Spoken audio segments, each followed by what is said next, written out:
Subscribe करें fully forward YouTube channel को और साथ दिए गए बेल आइकन पर प्रेस करें ताकि हमारी न्यू तमाम आने वाली वीडियो आपको मिल सके।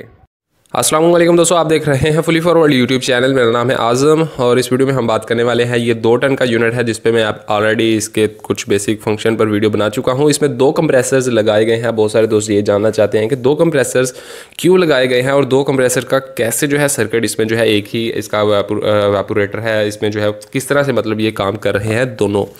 तो वीडियो को एंड तक जरूर देख लीजिएगा, आपको काफ़ी नॉलेज मिलने वाला है इस वीडियो में।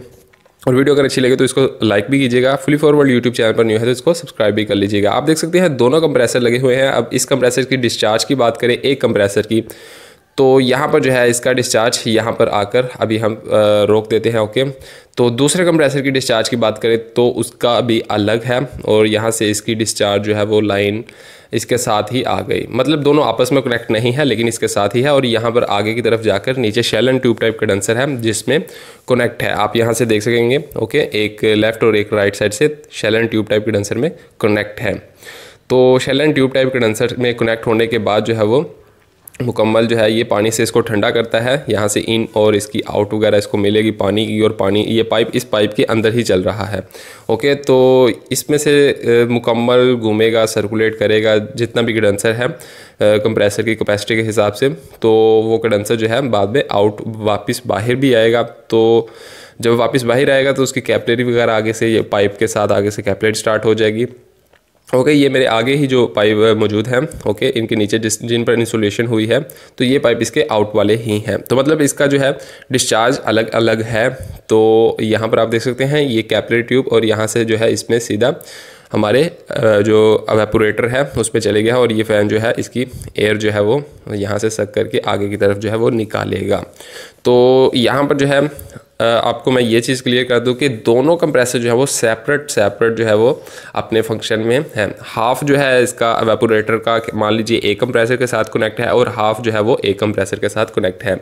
2 इसलिए लगाए गए हैं कि ताकि इस यूनिट की जो है वो कूलिंग मेंटेन रहे और आसानी से ये जो है अपनी कूलिंग को मेंटेन रख सके और जो है कूलिंग हमें प्रोवाइड कर सके।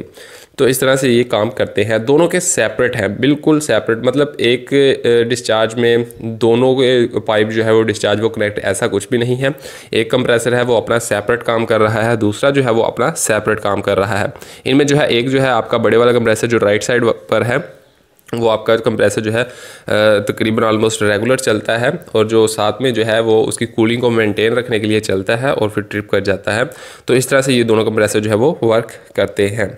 तो बहुत ही सिंपल सी मतलब ये एक चीज़ है, इसमें कुछ इतना मुश्किल नहीं है, सिंपल। मान लीजिए इसमें एक एयर कंडीशनर की जगह कह लीजिए 2 एयर कंडीशनर के जो सर्किट हैं वो कंप्रेसर के साथ कनेक्ट किए गए हैं। ओके, और कंडेंसर एवेपोरेटर जो है वो उनका एक ही है। ऑलमोस्ट कंडेंसर भी आप एक कह सकते हैं लेकिन है सेपरेट ही, क्योंकि उसमें जो है हाफ जो है वो इस एक कंप्रेसर का कंडेंसर है और हाफ जो है दूसरे कंप्रेसर का कंडेंसर है। और जो हमारा वेपोरेटर है उसमें भी सेम ऐसा ही है, हाफ पाइप जो है वो एक कंप्रेसर के हैं, हाफ पाइप्स जो है वो हमारे दूसरे कंप्रेसर के हैं। मतलब कि इनमें अगर एक आपका कंप्रेसर डेड है लेकिन दूसरा चल रहा है तो मतलब कुछ हद तक तो वो कूलिंग करेगा, क्योंकि एक सर्किट इसका बिल्कुल परफेक्ट है। और दूसरा जो सर्किट अगर डेड होगा तो जाहिर सी बात है उसमें उसकी वजह से जो कूलिंग कम होगी वो कम होगी सिर्फ, बाकी आपका सर्किट चलेगा। इसमें ये नहीं कि आपका एक सर्किट जो है वो चल रहा है तो दूसरा भी ख़राब हो जाएगा, ऐसा इसमें नहीं है। अगर गैस लीकेज है एक में तो दूसरा वाला सही है तो वो चलेगा। दोनों कंप्रेसर्स के जो है डिस्चार्ज से लेकर जो है वो लास्ट सक्शन तक सेपरेट ही इसके जो है कनेक्शन है पाइपिंग के, और गैस भी अलग अलग से ही चार्ज आप इसमें कर सकेंगे। दोनों में आपको जो है वो डिस्चार्ज वॉल भी, पिन वॉल देखने को मिल जाते हैं, जैसे आप इसका डिस्चार्ज वॉल चेक कर सकते हैं। दोनों में आपको सक्शन लाइन के पिन वॉल भी देखने को मिल जाते हैं जहाँ पर आप लाइन गेज लगाकर अपना इसका जो है प्रेशर वो चेक कर सकते हैं। और इस यूनिट में जो है R22 गैस जो है रेफ्रिजरेंट चार्ज होती है। वैसे हर यूनिट के ऊपर जो है वो आपको डिटेल में लिखा हुआ मिल जाता है कि इसमें कितनी गैस चार्ज होती है, कौन सी जो है वो गैस चार्ज होती है। तो मुझे उम्मीद है कि आपको वीडियो पसंद आई होगी और आपने वीडियो को लाइक भी कर दिया होगा।